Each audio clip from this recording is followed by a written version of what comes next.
بسم اللہ الرحمن الرحیم نحمدہ ونصلی علی رسولہ الکریم اما بعد۔ محترم ناظرین کرام، آج میں آپ حضرات کو صحابہ کرام کے 5 نام مطلب کے ساتھ بتانے والا ہوں۔ حالانکہ صحابہ کرام کے نام رکھنے کے لیے مطلب اور معنی جاننے کی ضرورت نہیں پڑتی، لیکن پھر بھی بعض حضرات کو ان ناموں کا بھی معنی جاننے کا شوق ہوتا ہے۔ اس لیے آپ حضرات کو میں صحابہ کرام کے نام بھی مطلب کے ساتھ بتا رہا ہوں۔ تو ان ناموں میں سے پہلا نام ہے حارث، جس کا مطلب ہے محنت کرنے والا۔ ایک مطلب ہے کمائی کرنے والا، آخرت کی کمائی کرنے والا، کھیتی کرنے والا۔ بہت ہی خوبصورت اور پیارا نام ہے، معنی کے اعتبار سے بھی اچھا ہے اور باعث برکت ہے، کیونکہ صحابی کا نام ہے۔ حضور اقدس صلی اللہ علیہ وسلم نے اس نام کے بارے میں ارشاد فرمایا کہ سچے ناموں میں سے حارث ایک سچا نام ہے، تو اس نام کو رکھ سکتے ہیں۔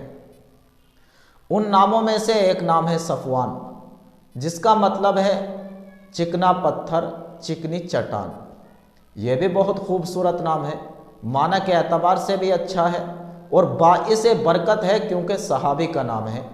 قرآن کریم میں ہے فَمَثَلُهُ كَمَثَلِ صَفْوَانٍ عَلَيْهِ تُرَابٌ۔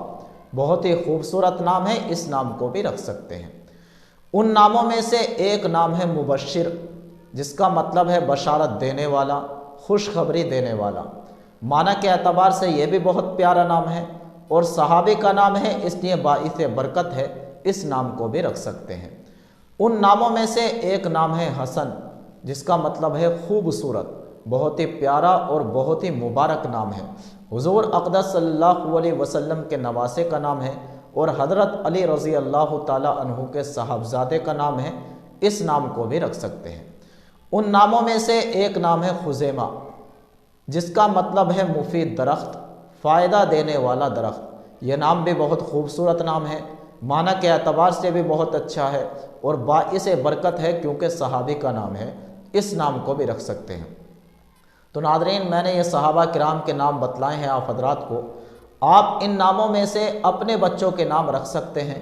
بہت ہی خوبصورت نام ہے، بہت ہی پیارے نام ہے، اور ہمیں چاہیے کہ ہم اپنے بچوں کے نام ایسے ہی رکھیں کہ جن کا مطلب اچھا ہو، جن کا معنی خوبصورت ہو۔ بہتر یہ ہے کہ ہم صحابہ کرام کے ناموں میں سے اپنے بچوں کے نام رکھیں۔ فقط واللہ اعلم، والسلام علیکم ورحمۃ اللہ وبرکاتہ۔